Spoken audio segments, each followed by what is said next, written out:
কারণ এটাকে আপনি ইজিলি ক্যারি করতে পারবেন, একদম সহজ। এবার এই অংশে আপনার দিয়ে দিতে হবে পানি। আমরা দিয়ে দিচ্ছি ব্লু, সেটা হতে পারে 200 থেকে 300 ml। ঠান্ডা বাতাস চান, এখানে আপনি কিছু বরফ বা ফ্রিজের ঠান্ডা পানিও দিয়ে দিতে পারেন। এর সাথে আমরা যদি এখন ফ্যানটাকে চালু করে দিই, প্রথম বাটনে একবার প্রেস করলেই ফ্যানটা চালু হয়ে যাবে। দেখেন। আসসালামু আলাইকুম। অনেকেই আমার কাছে প্রশ্ন করেন এই অসাধারণ ফ্যানটি কিভাবে কাজ করে।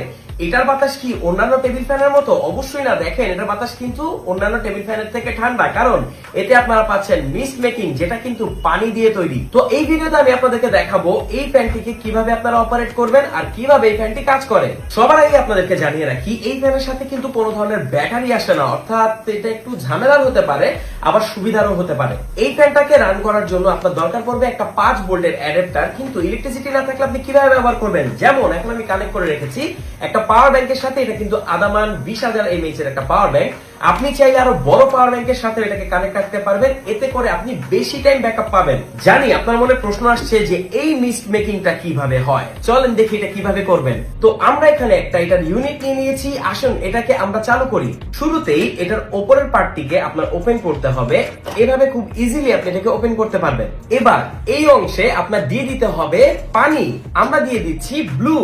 বাই দ্য ওয়ে, এটা কিন্তু ব্লু না, এখানে পানি রাখা আছে। ব্লু আপনি ট্রাই করেছেন কিনা অবশ্যই জানাবেন, কেমন লাগলো সেটাও জানাবেন। তো আমরা এই পার্টটাতে এখন পানি দিয়ে দিব। সেটা হতে পারে 200 থেকে 300 ml এর মতো পানি দিয়ে দিলেই হবে। ব্যাস, আমাদের কাজ অলমোস্ট শেষ। কিন্তু আপনি যদি ঠান্ডা বাতাস চান, এখানে আপনি কিছু বরফ বা ফ্রিজের ঠান্ডা পানিও দিয়ে দিতে পারেন। এছাড়া আপনি যদি এখানে এসেনশিয়াল অয়েল দিয়ে দেন, তাহলে আপনার রুমের বাতাস থাকবে সব সময় সুগন্ধময় আর একদমই ফ্রেশ। এবার আমরা ঢাকনাটি লাগিয়ে ফেলবো।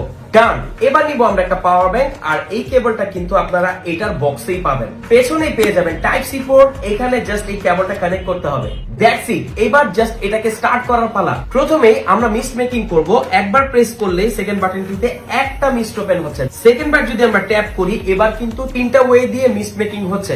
আর 3 নাম্বার প্রেস করলে একদম 5টা স্লট দিয়ে কিন্তু মিস্ট মেকিং হচ্ছে। দেখেন কতটা জোস। এর সাথে আমরা যদি এখন ফ্যানটাকে চালু করে দিই, প্রথম বাটনে একবার প্রেস করলেই ফ্যানটা চালু হয়ে যাবে। দেখেন, এটা হচ্ছে এই ফ্যানের টপ স্পিড। আপনি চাইলে এটাকে কন্ট্রোলও করতে পারবেন উপর নিচে। দেখেন মিস্টটা কিন্তু আস্তে আস্তে উপর নিচে যাচ্ছে।